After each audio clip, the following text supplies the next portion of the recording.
What if I were to tell you that a highly touted high school recruit who amassed a 53-2 record his junior and senior years while leading his team to back-to-back state championships would parlay his ESPN Top 40 national recruit ranking status into a 4-year collegiate career with the Michigan State Spartans that saw him become a consensus first-team All-American and a Big Ten Conference Player of the Year, but would ultimately be reduced to a career 8-point-per-game NBA player, known most for striking men in the below-the-belt region during his prime, and who has now been reduced to a sycophantic hype man for his once biggest rival. This is the Draymond Green story. And it's a story that began in Saginaw, Michigan, where Green received statewide and eventual national notoriety while playing for Saginaw High School. After a 4-year career at Michigan State, the Golden State Warriors would select Green with the 35th pick in the 2012 NBA Draft. The Golden State Warriors select Draymond Green. And now, at the age of 33 and 12 years into his career, many think he has amassed a resume that will result in an ultimate induction into the Basketball Hall of Fame. I think when you talk about Steph Curry and Klay Thompson, you going into the Hall of Fame, Draymond Green is going in there with them. We're talking about Draymond Green here, who has been named to an All-Star team in just 4 of his 11 NBA seasons, and who has never been named first-team All-NBA a single time. And he has just 1 second-team and 1 third-team selection in 11 seasons. Many, though, would point to his defensive prowess as the reason for his consideration as an alleged elite player.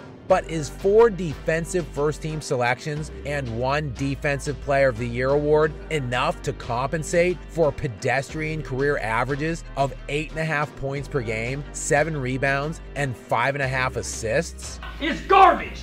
The most noteworthy element of Draymond's game has been that of enforcer, bully, trash talker, and cheap shot artist. Sure, Green might not be as prolific as others in terms of bulk, technical, or flagrant accrual. And while his exploits pale in comparison to some other elite enforcers we have seen throughout history, such as the GOAT thug himself, Bill Laimbeer, who anchored the Bad Boy Pistons' dirty-ass play throughout the 1980s. Draymond, though, has produced some key moments throughout his career that are particularly poignant. He has 163 career technical fouls, 17 ejections, and 4 suspensions, including 6 flagrant fouls and 27 technical fouls in his 157 career playoff games. The most infamous playoff flagrants came in the Warriors' 2016 playoff run, when the then 73-9 regular season Warriors were chasing history and the moniker of the best team ever. But they were derailed by the dirty antics of Draymond Green. It all started in the Western Conference Finals, when he kicked Oklahoma City's Steven Adams in the groin region, and escalated when in the NBA Finals he struck LeBron James once again in the man zone. The league ended up suspending Green for Game 5 in a series where the Warriors were leading 3-1 at the time. Golden State would go on to lose that critical Game 5 closeout opportunity at home and ultimately would never win another game the rest of the series, becoming the first team in NBA history to blow a 3-1 series lead in the NBA Finals round. And of course, he was most recently suspended in the 2023 playoffs for this stomp and leap off of Sacramento Kings forward Domantas Sabonis' midsection in Game 2 of the Western Conference playoffs first round. The league's decision to suspend no doubt went beyond the act itself, and the league admitted as much in their press release announcing the suspension, citing his, quote, history of unsportsmanlike acts. While the Warriors would escape the first-round matchup in a Game 7 road win at Sacramento, they would ultimately be eliminated at the hands of a familiar old foe, LeBron James. Last season, though, seemed an ill-fated one from the start for Golden State, who were dogged all year up until that second-round exit after Green infamously punched teammate Jordan Poole in the face, which was seen clearly on a video obtained by TMZ during a Warriors practice ahead of last season. And according to a report by The Ringer, head coach Steve Kerr attempted multiple times to convince Draymond to take Poole out to dinner in an attempt to smooth over their relationship. Green, however, refused, and he would, no doubt, take offense to the classification of thug. But when you sucker punch a teammate who weighs 40 pounds less than you in the face as hard as you can, then refuse to repair the relationship, well, as the saying goes, if the thug shoe fits, wear it. And following the Warriors' recent 4-1 start to the 2023-24 season, Green had the audacity to hit the podium afterwards and talk about team chemistry this season versus last. Last year we had an awful team as far as chemistry goes. It was pathetic. Still displaying a startlingly ignorant lack of accountability here. But as embarrassing as Green's on-the-court antics and histrionics are, it arguably pales in the comparative nauseating jock riding of LeBron James he has taken up as of late. It all started in March of 2019.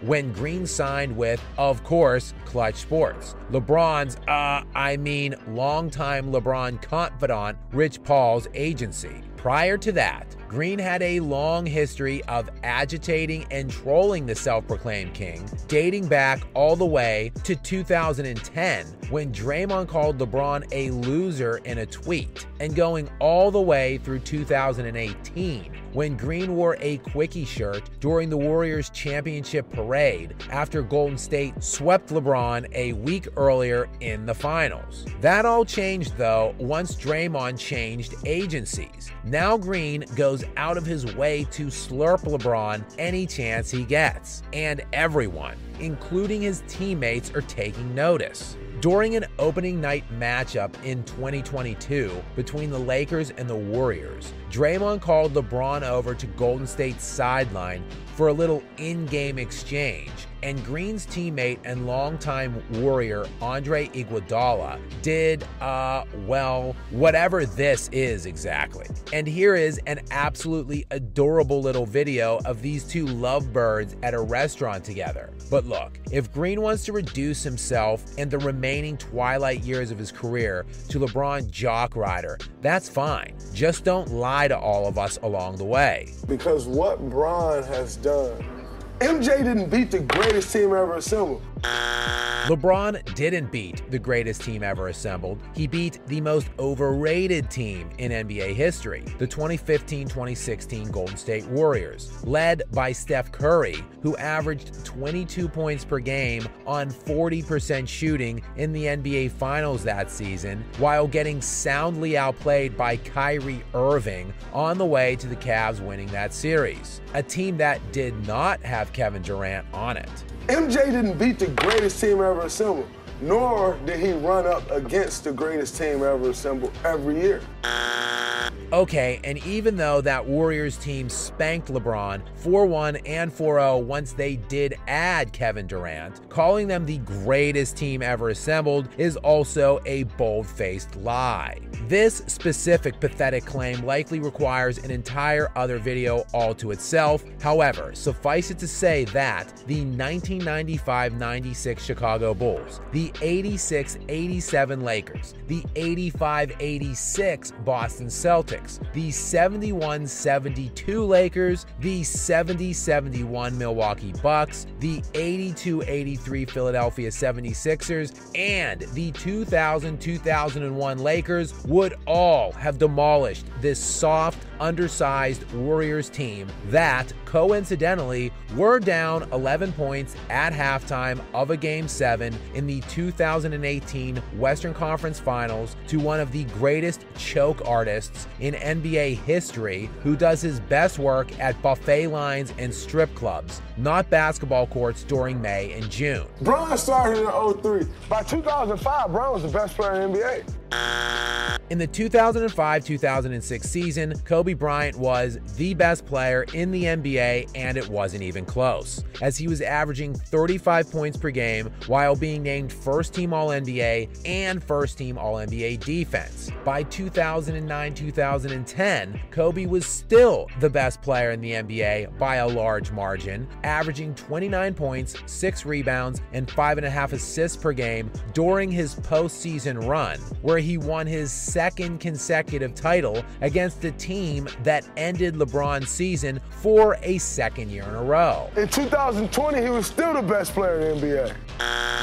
Ooh, wrong again. By 2020, Giannis Antetokounmpo was winning League MVP and Defensive Player of the Year, while being named First-Team All-NBA and First-Team All-NBA Defense, and posting the 5th highest single-season PER mark in NBA history, higher than any single season in LeBron's entire career. You look at the skill set that Bron has. There's nobody that has ever played the game of basketball that can do what LeBron James does. I mean, I don't even know what this one means. No one else who could do what? Shoot 37% for his career outside of 3 feet from the basket like LeBron has? There are plenty of players who can do that. Now, we did recently see Russell Westbrook average a triple-double for 4 full NBA seasons. LeBron never did that. He never got close. We also recently saw Nikola Jokic average damn near a 30-point triple-double for an entire playoff run